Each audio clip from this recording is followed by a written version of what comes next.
नमस्कार बच्चों, उपचारात्मक शिक्षण की इस कक्षा में आप सभी का स्वागत है। मैं राजेश्वरी पाल, सहायक अध्यापिका, राजकीय हाई स्कूल करोरा, मोहनलालगंज, लखनऊ से कक्षा 9 के विषय विज्ञान के उपविषय हम बीमार क्यों होते हैं के भाग 1 को लेकर आप सभी के समक्ष प्रस्तुत हूँ। बच्चों, जैसा कि आपने पिछली कक्षाओं में पढ़ा है कि सजीवों की मौलिक इकाई कोशिका होती है। कोशिका को हम जीवन की संरचनात्मक एवं क्रियात्मक इकाई भी कहते हैं। कोशिकाएं प्रायः कार्बोहाइड्रेट, प्रोटीन, वसा अथवा लिपिड से बनी होती हैं। कोशिकाएं निरंतर सजीवों में बनती रहती हैं। सजीवों के अंगों और ऊतकों में विभिन्न प्रकार की क्रियाएं होती रहती हैं, जैसे फेफड़े द्वारा सांस लेना, हृदय का धड़कना, वृक्कों द्वारा निस्यंदन का कार्य करना। बच्चों, आपने कभी सोचा है कि यदि वृक्क निस्यंदन का कार्य ना करें तो क्या होगा? बच्चों, वृक्कों के निस्यंदन के कार्य ना करने से शरीर में विषैले पदार्थ एकत्रित हो जाएंगे और ऐसी परिस्थिति में मस्तिष्क उचित रूप से सोच नहीं सकेगा। तो वे कारक जो शरीर की समुचित क्रिया को प्रभावित करते हैं, वे रोग के कारण हो सकते हैं। तो बच्चों, इस अध्याय में हम स्वास्थ्य और रोग की अवधारणा को समझेंगे।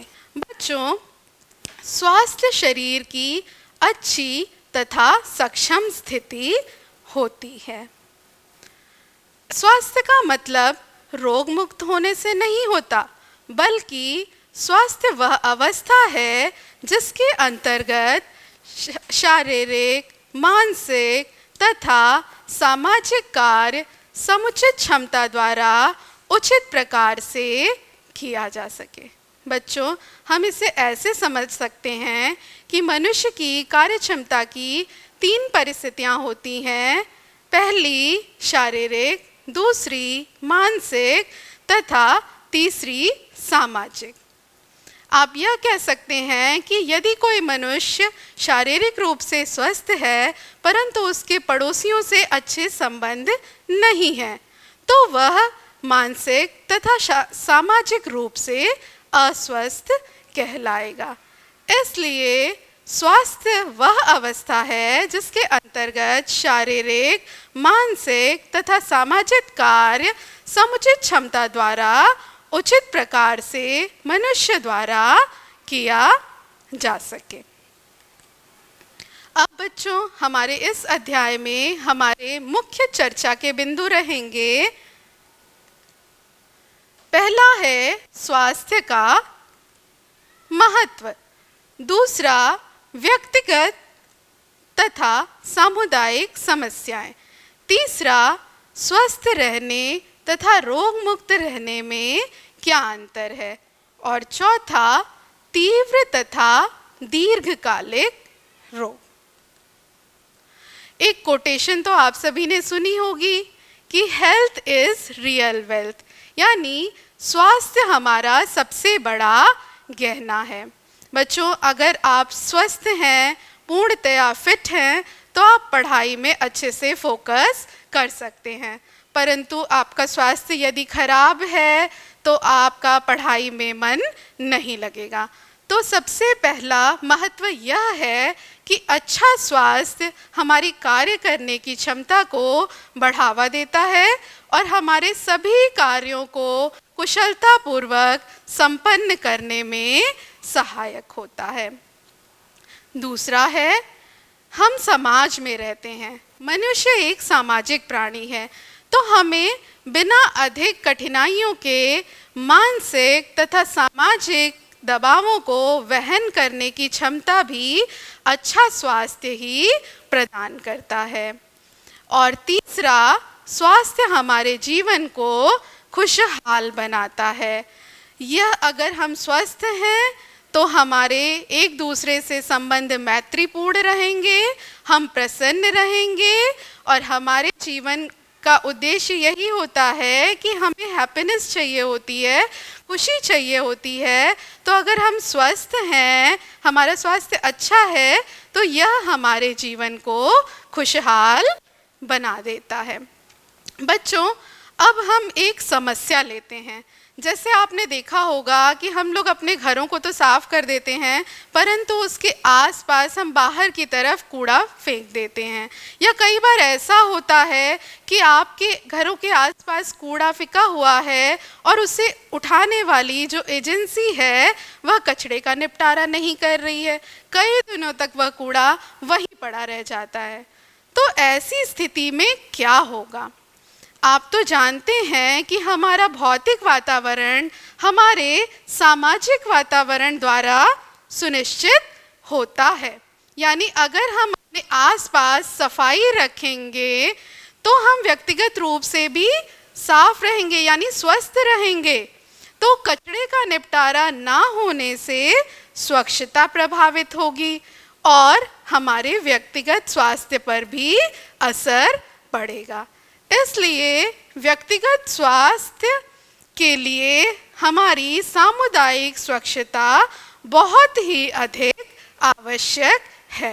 तो हम यहाँ पे यह निष्कर्ष निकाल सकते हैं कि जीवों का स्वास्थ्य उसके आसपास के पर्यावरण पर आधारित होता है। यानी हम अपने पर्यावरण को जितना हरा भरा, जितना साफ सुथरा रखेंगे, उसी प्रकार से वह हमारे स्वास्थ्य को प्रभावित करेगा। आइए बच्चों, इस स्वच्छता को अपनाने के लिए हम इस चार्ट का अध्ययन करते हैं। यहाँ पे हम देखेंगे कि 5 F's बने हुए हैं, यानी हमें इन 5 F को फॉलो करना है। इन्हें अपने जीवन में हम अपना कर रोगों के संचरण की रोकथाम कर सकते हैं। तो आइए देखते हैं बच्चों कि ये 5 F क्या है। पहला है फ्लूइड, यानी तरल पदार्थ।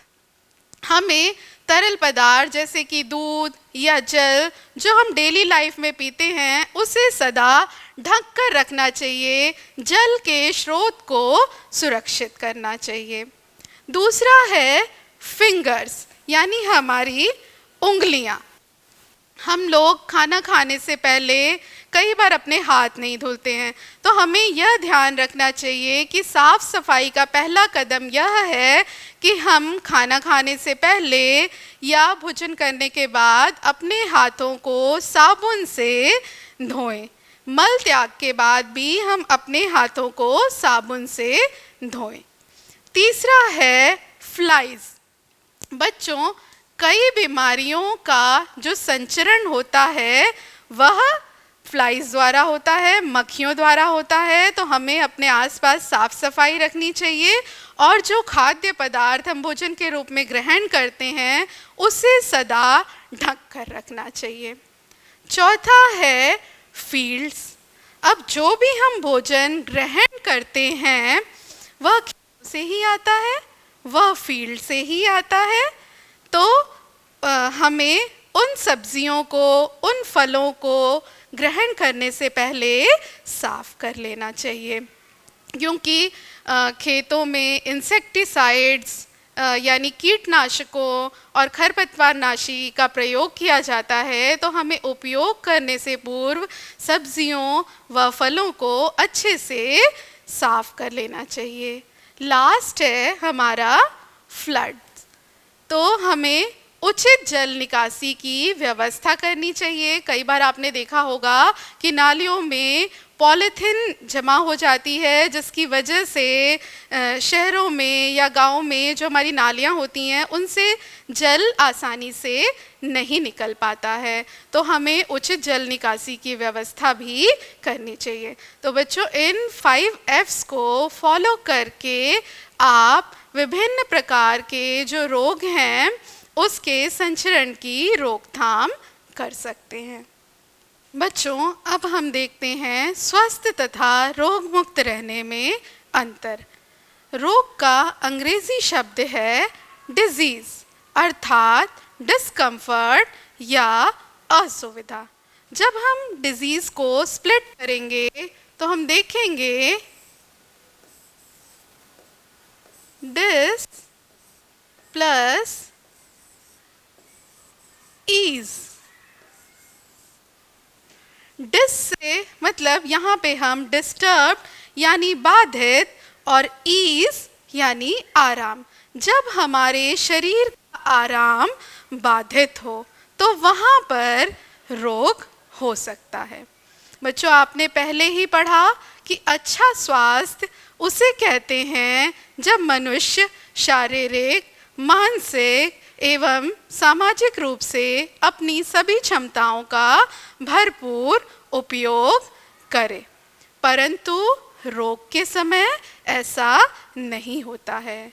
रोग शरीर की वह अवस्था होती है जिसमें शरीर की कार्मिकी सुचारू रूप से न चलकर कुछ या अधिक परिवर्तित हो जाती है।